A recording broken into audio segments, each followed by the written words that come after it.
Okay, Bwana Yesu asifiwe sana. Wasalamu alaikum wenzangu Waislamu. Ya wakubwa shikamoni, wadogo marahaba. Mimi naitwa Isaac Chela Foundation. Ni mwalimu wa saikolojia ya mahusiano, dini na maisha na kadhalika. Leo tutajifunza somo moja linaloitwa kunja ngumi. Naposema kunja ngumi, unaweza kaelewa kwa namna moja au tofauti. Ila mimi ninavyoelewesha kwamba kunja ngumi ni kwamba kunja ngumi kupambana, kunja ngumi yani umekunja ngumi, una hela tayari. Sasa nasisitiza kwamba wakati unaenda kutafuta hela, utaenda mikono imenyoka, hauna kitu. Yala kushauri ukapambana vyovyote, urudi umekunja mkono. Wewe ni kamanda, wewe ni mwanajeshi. Yakuwa ni aibu sasa unakuwa unarudi mikono mitupu. Japo kwa upangi sawa, lakini unaweza ukafight vyovyote ile upate niingize kidogo. Ni jambo zuri kwa sababu wanaume tuogopi vita. Tunaenda kupambana kule na tuchague lolote itakalokutana nao tupambane. Ile mradi tuje tumekunja mikono. Yani washindi as a winner.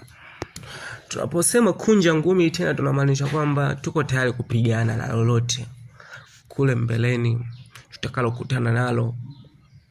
Ila mimi napenda kuelekeza kwamba kikubwa wewe unamtanguliza Mungu katika vita. Maisha ni vita. Kwa tunapozungumzia kwamba kuna vita kule, kwa lazima ujitoe kweli. Pambane kwa hali na nguvu na mali ili uweze kurudi na kitu chochote angalau. Ni kweli mafanikio hayahitaji uoga, kwa sababu unaweza kukatishiwa kweli.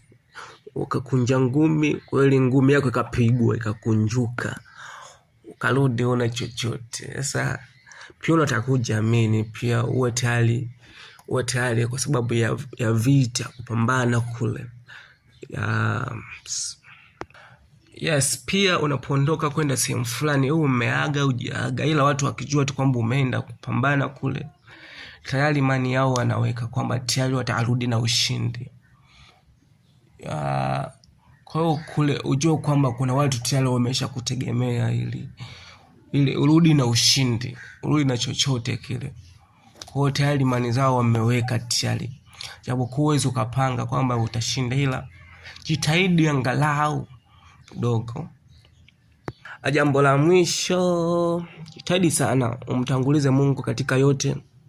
Yeye ndiye atakayekuwezesha kurudi na ushindi.